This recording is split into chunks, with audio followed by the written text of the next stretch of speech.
Assalamualaikum warahmatullahi wabarakatuh. Salam hangat dari Jakarta untuk semua sahabat usia emas di seluruh Indonesia. Hari ini, kita akan bahas sesuatu yang bisa menyelamatkan hidup ayah dan ibu kita atau bahkan diri kita sendiri. Saya Raka, dan saya khawatir bukan tanpa alasan. Ayah saya pernah hampir kena stroke dan semua itu bermula dari satu hal kecil di pagi hari kopi manis sachet. Di studio hari ini, saya kedatangan tamu luar biasa. Seorang dokter lulus dengan predikat terbaik dari Universitas Indonesia. Sudah lebih dari 30 tahun mengabdikan hidupnya untuk menyelamatkan para lansia di negeri ini. Beliau adalah Dr. Siti Setiati, seorang pakar geriatri terkemuka, yang juga membangun program nasional Alzheimer di Indonesia. Penulis buku inspiratif sehat di usia emas.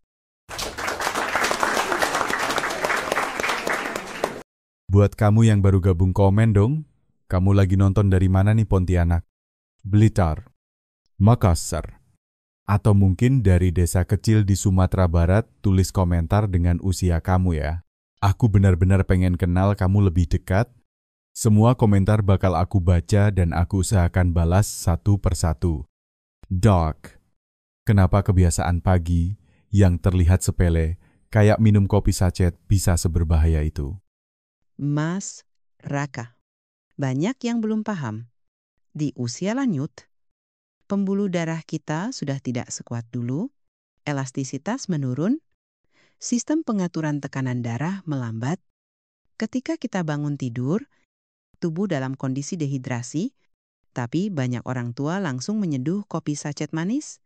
Campuran kafein dan gula tinggi itu seperti bom tekanan untuk jantung dan otak yang sudah renta.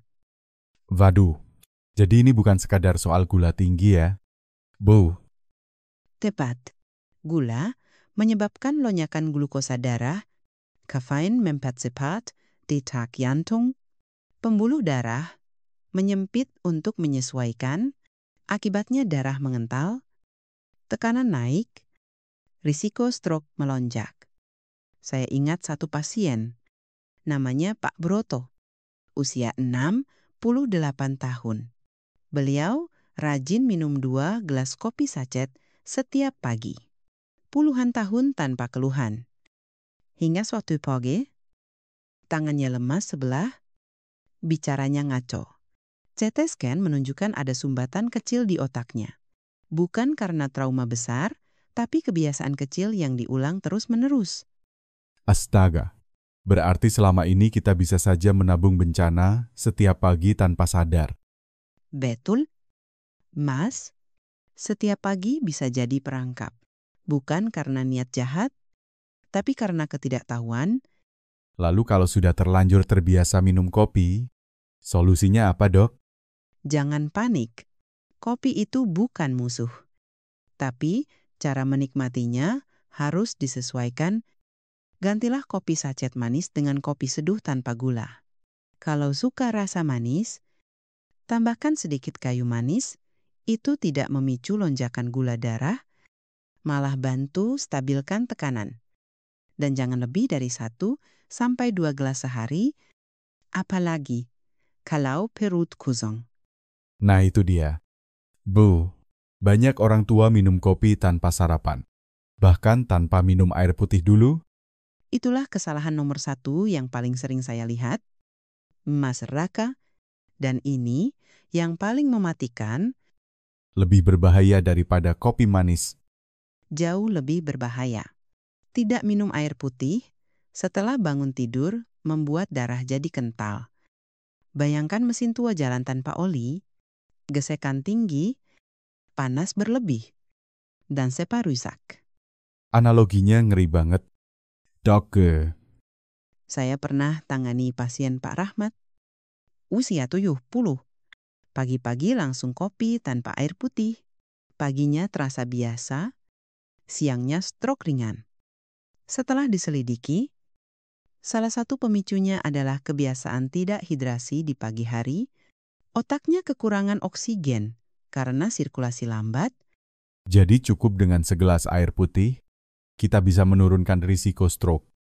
Betul sekali. 1 gelas air suhu ruangan, segera Setelah bangun, bisa mencairkan darah, melancarkan sirkulasi, dan meringankan kerja jantung. Hindari air dingin, karena bisa bikin pembuluh darah menyempit mendadak, terutama yang sudah menua. Bapak Ibu, dengar sendiri kan? Ini bukan soal mewah atau mahal. Cuma air putih. Tapi efeknya menyelamatkan nyawa. Kadang saya sampai gemas, Mas, banyak lansia lebih percaya iklan daripada logika medis. Nah, kita bahas juga habis ini ya. Soal minuman olahraga dan energi yang katanya sehat, padahal bisa jebak bahaya. Wajib banyak orang tua tertipu sama embel-embel menambah tenaga, padahal malah bikin jantung meledak. Jangan kemana-mana ya. Kita akan bongkar mitos berikutnya yang bisa bikin stroke diam-diam menyelinap di usia emas. Tadi dokter sempat sebut soal minuman energi dan minuman olahraga. Nah, ini juga banyak banget loh yang dikonsumsi sama lansia. Apalagi yang hobi jalan pagi atau bersepeda. Betul. Dan justru itu yang bikin saya sedih. Mas, banyak yang niatnya baik. Pengen sehat. Pengen kuat. Tapi pilihannya salah. Minuman energi mengandung kafein dosis tinggi, gula, natrium. Bahkan stimulan seperti taurin dan guarana, kombinasi ini bisa bikin jantung lansia terpacu terlalu keras. Jadi efeknya mirip kayak kopi manis tadi. Tapi lebih kuat. Jauh lebih ekstrem. Kafein tinggi mempercepat detak jantung. Gula dan natrium bikin tekanan darah naik. Stimulan bisa ganggu irama jantung, apalagi kalau diminum dalam kondisi tubuh belum terhidrasi. Bisa dehidrasi lebih parah. Ini pemicu utama stroke pada usia lanjut. Waduh, saya jadi ingat tetangga saya, Pak Surya, umur 63. Tiap pagi minum minuman energi sebelum goes sepeda. Satu pagi dia pingsan mendadak. Nah, bisa jadi itu akibat kombinasi tekanan darah, melonjak dan dehidrasi. Saya juga pernah tangani kasus serupa. Minuman yang katanya menambah tenaga justru menyabotase pembuluh darah. Tapi Bu, minuman olahraga yang katanya menghidrasi itu gimana? Banyak yang nggak tahu. Minuman olahraga juga mengandung natrium dan pewarna buatan. Untuk lansia dengan tekanan darah tinggi, natrium berlebih bisa sangat berbahaya. Jadi seharusnya minum apa? Dok, supaya tetap semangat tapi aman. Pilihan terbaik, air hangat dengan perasan lemon dan sedikit garam Himalaya. Ini bantu jaga elektrolit, rehidrasi tubuh, dan tidak menekan jantung. Wah, simpel banget ya. Bah, Justru yang sederhana itulah yang sering kita abaikan. Padahal itulah yang paling efektif. baik. Sahabat usia emas. Jangan terkecoh lagi ya sama iklan yang bombastis. Kadang yang kelihatan sehat itu sebenarnya jebakan. Sekarang, kita bahas satu kebiasaan lagi. Yang banyak dianggap sehat minum jus buah kemasan. Wah, ini juga jebakan manis lainnya. Banyak orang berpikir jus buah itu setara dengan makan buah. Padahal jauh berbeda. Jus kemasan itu tinggi gula, rendah serat. Bahkan yang tulisannya 100% jus pun sering sudah kehilangan serat karena proses filtrasi. Jadi begitu masuk perut, langsung nyerbu darah ya. Cepat. Gula langsung diserap cepat. Kadar gula dan tekanan darah melonjak. Otak dan jantung lansia dihantam tekanan tiba-tiba. Bayangkan pipa tua dialiri air bertekanan tinggi. Bisa bocor atau jebol sewaktu-waktu. Waduh. Saya ingat Pak Kris, umur 65. Setiap pagi minum segelas. Jus jeruk kemasan besar. Niatnya sehat.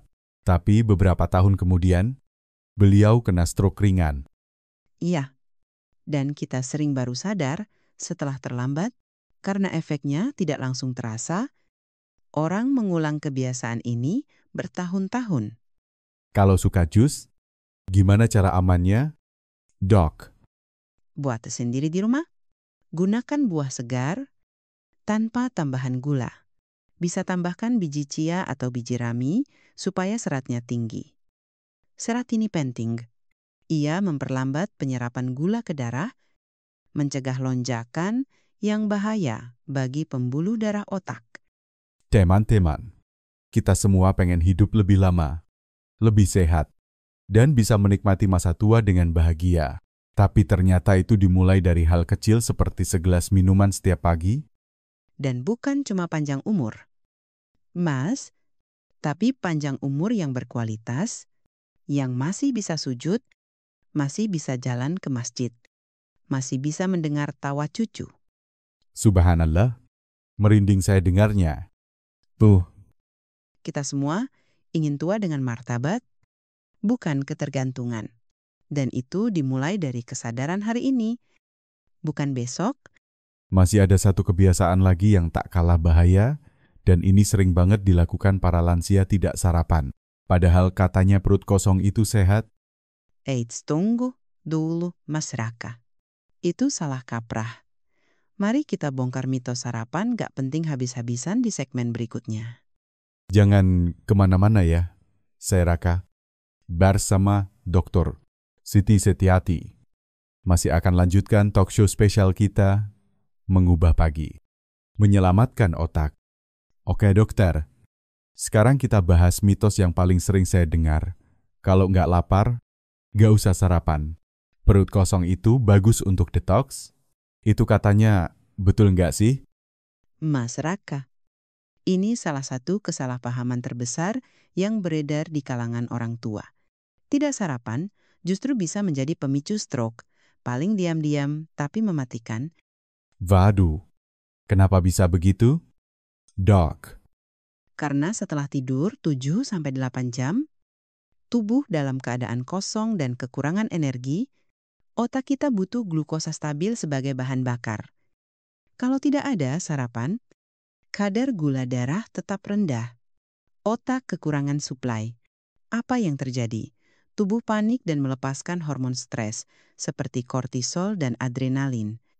bukannya hormon itu bikin semangat? Kalau dalam jumlah wajar, iya, tapi saat berlebihan, justru mempersempit pembuluh darah, meningkatkan tekanan darah, dan bikin jantung kerja keras. Akibatnya lansia yang terbiasa tidak sarapan jadi lebih rentan terhadap lonjakan tekanan darah yang tiba-tiba yang bisa memicu pecahnya pembuluh darah di otak. Ya Allah, padahal banyak banget orang tua yang melewatkan sarapan karena nggak nafsu makan atau terburu-buru. Saya pernah tangani pasien, namanya Ibu Ratna. Usia 72 tahun, setiap pagi beliau langsung menyapu halaman. Tanpa makan, tanpa minum. Suatu pagi, beliau pusing hebat, pandangan kabur, tangan gemetar. Pemeriksaan menunjukkan aliran darah ke otaknya sempat terhambat. Penyebab utama, kebiasaan melewatkan sarapan. Aduh Bu, saya sampai ngeri dengarnya. Jadi, sarapan itu wajib ya? Walaupun cuma sedikit. Wajib, apalagi untuk lansia, gak perlu sarapan berat. Yang penting kaya serat dan protein untuk menjaga gula darah tetap stabil. Misalnya, oatmeal dengan pisang, telur rebus, atau roti gandum dengan alpukat, atau makan tempe goreng kering dengan nasi merah sedikit pun sudah bagus. Nah tempe, itu dia makanan kampung yang sering diremehkan. Padahal gizinya luar biasa. Jabu, Banyak yang pikir tempe cuma lauk murah. Padahal tempe itu sumber protein nabati terbaik. Mengandung probiotik alami. Bantu pencernaan dan stabilkan gula darah. kita sering cari makanan mahal yang katanya superfood. Padahal solusi kita ada di dapur sendiri. Betul sekali. Mas, tempe, tahu, pisang, kelapa, Daun kelor itu semua, harta karun Indonesia, kita tinggal gunakan dengan bijak. Kalau sarapan sudah dilakukan dengan benar, berarti risiko stroke bisa berkurang drastis. Sangat bisa. Studi dari American Stroke Association menunjukkan bahwa orang yang rutin sarapan sehat punya risiko stroke iskemik 36% lebih rendah. Dan angka itu bisa lebih besar lagi manfaatnya untuk lansia yang sering mengalami penurunan tekanan darah atau sirkulasi yang lambat. Jadi kunci utamanya jangan biarkan otak kosong bahan bakar terlalu lama di pagi hari. Ya, Tepat. Otak kita seperti mesin tanpa bahan bakar. Ia mogok. Dan untuk lansia, mogoknya otak bisa artinya stroke atau bahkan koma. nah Bu, tadi kita sudah bahas soal minum, soal sarapan. Tapi ada satu lagi nih yang saya rasa penting gerak tubuh. Banyak lansia yang mikir masa tua itu waktunya duduk santai. Wah, ini juga mitos berbahaya. Kurang gerak justru salah satu pemicu utama stroke dan penyakit jantung. Kalau tubuh jarang digunakan, pembuluh darah jadi kaku, sirkulasi terganggu, otot tutup lemah, dan jantung dipaksa kerja sendiri tanpa bantuan dari otot lain. Tapi kalau lutut sudah sakit, sendi nyeri. Gimana caranya bisa tetap gerak? Justru karena itu harus disesuaikan, bukan ditinggalkan. Kita bahas lebih dalam di segmen berikutnya ya. Mas, termasuk jenis gerakan sederhana yang bisa dilakukan meski dari rumah. Wah, ini penting banget. Bapak Ibu, jangan lewatkan ya. Kita akan masuk ke bagian penutup yang sangat praktis dan penuh harapan. Baik, kita masuk ke topik terakhir, kurangnya aktivitas fisik. Sejujurnya, banyak orang tua yang merasa sudah waktunya istirahat total. Sudah tua, istirahat aja. Nggak usah capek-capek. Begitu katanya. Raka, justru pikiran seperti itulah yang berbahaya. Memang betul, kita tidak bisa bergerak seaktif usia muda. Tapi tidak berarti kita boleh berhenti bergerak. Tanpa gerak, tubuh menjadi pasif total. Sirkulasi darah melambat, pembuluh darah menjadi kaku. Dan otot melemah. Bukannya jantung bisa memompa darah sendiri ya? Jantung butuh bantuan. Otot-otot kaki dan tubuh bagian bawah itu berfungsi seperti pompa tambahan. Kalau kita duduk terus, pompa itu berhenti bekerja, maka jantung harus menanggung beban lebih berat. Wah, jadi duduk-duduk seharian itu bukan istirahat, tapi bisa jadi bencana tersembunyi. Tepat sekali. Apalagi kalau ditambah kebiasaan nonton TV, berjam-jam tanpa bergerak, atau rebahan sepanjang pagi. Saya jadi ingat tetangga saya di kampung. Seorang kakek usia 75 tahun, hobinya baca buku dan nonton wayang di YouTube, tapi jarang sekali keluar rumah. Suatu sore, beliau coba berdiri dari kursi. Tiba-tiba, kakinya lemas mendadak, lalu jatuh dan tidak bisa bicara jelas. Ternyata beliau mengalami stroke ringan. Itu konto klasik. Tidak bergerak membuat darah menggenang di kaki. Uksinke. Otak berkurang. Dan risiko penggumpalan meningkat. Saya sering temukan lansia seperti ini. Awalnya merasa sehat, tapi begitu bangun terlalu cepat atau coba berdiri lama, langsung kolaps. Jadi, Bu, sebenarnya seberapa sering lansia itu harus bergerak supaya aman? Target idealnya adalah 150 menit per minggu. Tapi jangan pusing dengan angka. Mulailah dengan jalan kaki 15 sampai 30 menit tiap pagi. Bisa juga dengan senam ringan, stretching di rumah, atau berkebun sebentar. Yang penting konsisten. Jadi bukan harus ikut aerobik atau olahraga berat ya? Tidak perlu, malah bisa berbahaya. Kalau dipaksakan, yang dibutuhkan adalah gerakan lembut, berulang, dan rutin, Bahkan berjalan keliling halaman sambil menyiram tanaman saja sudah cukup melatih otot dan sirkulasi darah. Wah, berarti aktivitas kampung yang biasa-biasa aja bisa jadi penyelamat ya, Bu? Betul, saya pernah punya pasien, nenek usia 81 tahun. Setiap pagi, beliau menyapu halaman dan menyapu masjid kecil di desanya. Ringan tapi rutin. Hasilnya elastisitas pembuluh darahnya jauh lebih baik dari teman seumurannya yang jarang gerak. Masya Allah. Jadi bukan soal usia, tapi soal kebiasaan ya, Bu? Ya, Mas Raka, banyak yang berpikir, saya sudah tua. Wajar lemah, padahal banyak lansia yang tetap bugar karena mereka bergerak dengan sadar dan konsisten. Nah, setelah 5 kebiasaan pagi yang berbahaya tadi, tidak minum air putih, kopi manis sache, minuman energi, jus kemasan, dan tidak sarapan ditambah kurang gerak. Saya merasa kita semua perlu bertanya, apakah kita sedang menabung penyakit diam-diam setiap hari?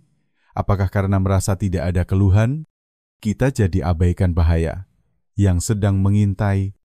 Mas Raka, stroke itu tidak menunggu gejala. Ia datang seperti pencuri di malam hari diam, cepat, dan menghancurkan, tapi kita punya kuasa untuk mencegahnya. Dengan 1 gelas air putih, suatu sarapan ringan, 1 langkah kaki setiap pagi, kita bisa menunda, bahkan mencegah stroke bertahun-tahun ke depan. Luar biasa. Tapi saya yakin banyak penonton kita sekarang masih bertanya, apa saya sudah terlambat atau apa yang bisa saya lakukan sekarang? Tidak pernah ada kata terlambat untuk mulai menjaga diri. Bahkan, satu perubahan kecil besok pagi bisa menyelamatkan hidup Anda. Dan saya akan bantu sahabat usia emas kita menyusun langkah-langkah praktis hari demi hari. Mulai dari besok pagi, kita bahas di segmen berikutnya ya. Mas, Wah, ini dia yang paling ditunggu, panduan praktis lansia anti-stroke. Jangan kemana-mana. Kita akan masuk ke bagian kelima, bagian yang paling bisa langsung dipraktikkan di rumah. Sahabat usia emas. Sekarang kita masuk ke bagian yang paling ditunggu-tunggu, Dr. Siti. Bagaimana caranya mengubah pagi yang biasa-biasa saja menjadi pagi yang menyelamatkan otak dan jantung? Mas Raka, ini bukan soal mahal atau mewah, tapi soal disiplin, kesadaran, dan konsistensi. Saya sudah merancang ritual pagi anti-stroke yang bisa diikuti siapa saja. Saya sebut ini 5 langkah emas di pagi hari. Sederhana tapi berdampak besar. Wah, kedengarannya keren. Langsung aja ya. Bu, apa langkah pertama? Langkah pertama, minum 1 gelas penuh air putih, suhu ruangan segera setelah bangun. Ini akan mengencerkan darah, mengaktifkan metabolisme, dan mempersiapkan pembuluh darah untuk bekerja. Jangan diganti dengan teh, kopi, apalagi minuman sahet. Noted, lanjut Bu. Langkah kedua. Langkah kedua, gerakan ringan selama 15 menit, bisa jalan kaki keliling rumah, senam peregangan, atau sekadar menyapu halaman. Jangan langsung duduk nonton TV atau scroll HP. Otot harus dibangunkan. Darah harus dialirkan. Jadi nggak perlu alat olahraga mahal ya? Tidak perlu. Yang penting gerak, bahkan sholat subuh dengan khusyuk dan zikir sambil berdiri pun sudah membantu sirkulasi darah. Wah, spiritual dan medis jalan bareng ya Bu. Itulah indahnya hidup seimbang. Lanjut ke langkah ketiga. Langkah ketiga, sarapan ringan bergizi tinggi. Pilih makanan lokal seperti tempe, telur rebus, oatmeal dengan pisang, atau bubur kacang hijau tanpa santan berlebihan. Jangan minum kopi dulu sebelum makan. Kalau tetap ingin kopi, tunggu 1 jam setelah sarapan dan pilih kopi tanpa gula. Wah, selama ini saya selalu ngopi dulu baru makan. Ternyata itu salah ya. Untuk usia muda, mungkin masih bisa ditoleransi. Tapi untuk lansia, urutannya harus air putih gerak, makan baru kopi. Itu kunci. Oke, Bu. Langkah keempat, Langkah keempat, hindari semua minuman kemasan atau energi di pagi hari. Gantilah dengan air lemon hangat dengan sedikit garam Himalaya jika butuh penyegar. Atau minuman tradisional seperti air rebusan jahe, kunyit, atau daun pandan yang alami jauh lebih ramah untuk pembuluh darah. wah, itu minuman nenek saya waktu kecil. Dulu saya pikir kuno. Tapi ternyata, Ternyata lebih canggih dari suplemen impor. dan terakhir, langkah kelima, Bu, Langkah kelima, ucapkan syukur dan niat hari itu untuk hidup sehat. Kedengarannya sederhana, tapi pikiran positif memengaruhi kesehatan jantung dan otak. Bahkan, studi menunjukkan orang yang memulai hari dengan niat baik dan rasa syukur memiliki risiko tekanan darah tinggi lebih rendah. subhanallah. Jadi kesehatan bukan cuma dari makanan, tapi juga dari pikiran dan hati. Betul sekali. Mas, banyak lansia yang stres, kesepian, merasa tidak berguna. Itu semua mempercepat kerusakan pembuluh darah. Maka penting sekali untuk menjaga silaturahmi. Ikut kajian, ngobrol dengan cucu, dan menyapa tetangga. Wah, saya jadi merasa terharu. Kadang orang tua hanya butuh ditemani dan dihargai. Jabu, Mereka tidak butuh banyak, tapi butuh merasa masih berarti, dan itu menjaga semangat hidup mereka. sahabat usia Mas. 5 langkah tadi adalah investasi terbaik untuk hari tua. Tidak perlu nunggu gejala. Tidak perlu tunggu sakit dulu. Mulailah besok pagi. 1 gelas air, 1 senyum, 1 gerakan. Itu cukup untuk menyelamatkan masa depan Anda. Dan jangan lupa, ajak pasangan Anda, anak, atau tetangga untuk mulai juga. Kesehatan itu menular kalau dilakukan bersama. Di segmen terakhir nanti, saya ingin dengar pesan penutup dari Dr. Siti. Khusus untuk Anda yang merasa sudah terlambat, sudah sakit, atau sudah kehilangan semangat, tetap bersama kami. 1 langkah kecil bisa jadi alasan Anda masih bisa mencium tangan anak-anak Anda di hari Lebaran tahun depan. Bel, sebelum kita akhiri talk show inspiratif ini, saya mau bertanya, untuk para penonton kita di rumah, terutama yang merasa sudah tua, sudah sakit, atau sudah menyerah, apa pesan Ibu? Mas Raka, saya sudah 30 tahun lebih menangani pasien lansia. Saya sudah lihat yang kaya dan miskin, yang optimis dan putus asa, yang disayang dan yang dilupakan. Tapi satu hal yang selalu saya tekankan, tidak ada kata terlambat untuk memperbaiki hidup. Bahkan pasien saya yang sudah pernah stroke pun masih bisa pulih dan tersenyum asal dia mau mulai langkah kecil dan percaya pada proses. Tapi banyak yang takut. Bu, takut berubah, takut gagal, takut sendirian. Saya paham, tapi ketakutan itu hanya akan membuat kita diam di tempat, sementara tubuh kita terus menua, terus rapuh. Jangan tunggu sampai tidak bisa mengangkat sendok sendiri, atau tidak bisa mengingat nama cucu sendiri. Baru sadar, mulai hari ini, besok pagi, minum air putih, jalan kaki, sarapan, bergerak, bersyukur. Wah, sederhana tapi dalam sekali. Kesehatan itu bukan soal umur panjang saja, tapi soal umur panjang yang mandiri, yang bisa sujud, bisa membaca Quran, bisa mencium pipi cucu, bisa memasak untuk keluarga.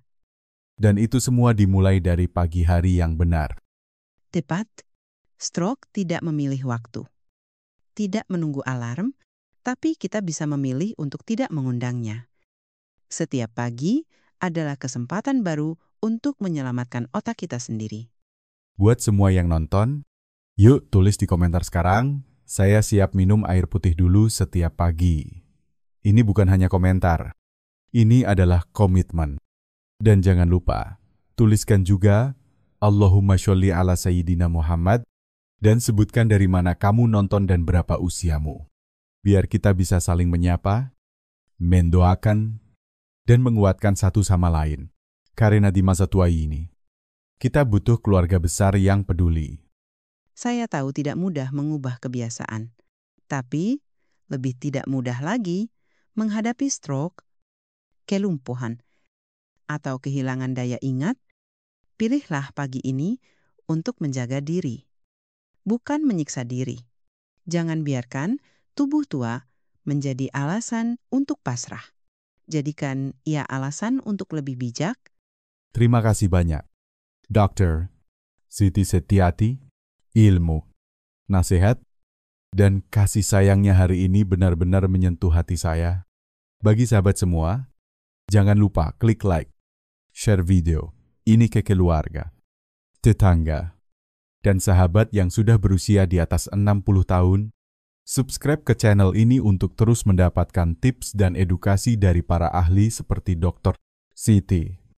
Dan jangan lupa baca buku saya, Sehat di Usia Emas, yang penuh panduan sederhana, tapi ilmiah untuk menikmati masa tua yang bahagia. Sampai jumpa di talkshow berikutnya. Tetap sehat, tetap semangat, dan selalu mulai pagi Anda dengan pilihan yang benar. Wassalamualaikum warahmatullahi wabarakatuh.